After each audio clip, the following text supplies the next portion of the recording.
आप तमाम देखने वालों से गुजारिश है कि मेरे चैनल को लाइक, शेयर और सब्सक्राइब ज़रूर कीजिए, बड़ी मेहरबानी होगी। अस्सलाम वालेकुम। उम्मीद है कि मेरे तमाम देखने वाले खैर खैरियत से होंगे। तो जी, आज सुकैना उस्मान के चैनल में बन रहा है चने की दाल गोश्त। तो सबसे पहले अज्जा देख लेते हैं। 2 मीडियम साइज़ की प्याज हैं, 1 लहसुन की पौथी है, ये बहुत बड़ी नहीं थी, छोटे साइज़ की थी।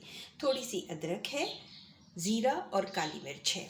इसके अलावा पिसे हुए मसालों में 1 चाय का चमचा लाल मिर्चें हैं, 1 से डेढ़ चाय का चमचा आप पिसा हुआ धनिया लेंगे। इसके अलावा थोड़ी सी हल्दी और जायके के हिसाब से नमक लीजिएगा। नमक मैं हमेशा कहती हूँ आप अपने हिसाब से लीजिए। मैंने यहाँ पे तकरीबन 1 टीस्पून लिया है, लेकिन वो बहुत भर के नहीं लिया है।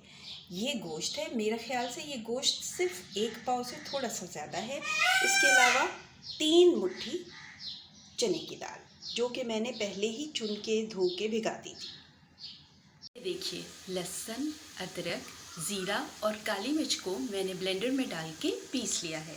देखिए, तकरीबन 1 प्याली तेल में मैंने वो प्याज बारीक बारीक काट के पतीली में डाल दी है और इसके लाल होने का इंतज़ार कर रही हूँ।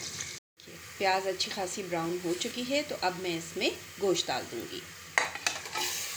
ये देखिए, मैंने ये गोश्त डाल दिया है। गोश्त डालकर दोनों चीज़ों को, तेल, प्याज और गोश्त को अच्छी तरह आपको भूनना है। गोश्त अच्छी तरह भून चुका है, प्याज भी ब्राउन हो चुकी है, गोश्त का पानी भी खुश्क हो चुका है। अब इसमें मैं जो पिसे हुए मसाले हैं वो डाल दूँगी।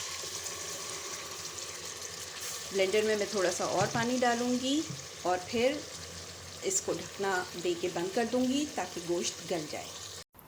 चने की दाल गोश्त में चूँकि दाल को भी गलने पर है, अब तो हम ये ख्याल रखते हैं कि इसका पानी खुश्क करके गला रहे हैं, या कोई भी गोश्त हम गला रहे हैं वो इतना ना गला हुआ हो कि बाद में गलने पर है। अब रेशा हो जाए, लांच करके इसका पानी खुश्क करके इसको थोड़ा सा उसके अंदर थोड़ी सी गोश्त में गलने में कसर हो, उसके साथ तकरीबन गलने पर है। अब इसको मैं तेज आंच करके, गोश्त चूँकि मैंने पानी खुश्क करके तेज आंच पे कर दिया है, जैसे ही इसका पानी खुश्क होगा मैं इसको दाल के साथ चढ़ा दूँगी और पानी डाल दूँगी ताकि दाल तेज आंच करके इसका पानी खुश्क करके इसको भून। दाल आने के बाद अब आप आंच को हल्का कर दीजिए और उसके बाद ढकना देके दाल को गलने के लिए रख दीजिए। दाल के गल जाने के बाद आपको जितना शोरबा रखना है, उसे जितना गाढ़ा या पतला रखना है, आप उसमें पानी मिला लीजिए, हरा धनिया डालिए, हरी मिर्चें डालिए और लीजिए, मज़ेदार चने की दाल गोश्त तैयार है। इसे आप चाहे चपाती के साथ खाइए या सादे चावलों के साथ, ये आपकी मर्ज़ी है। बाज़ लोग बघारे चावल के साथ भी खाते हैं।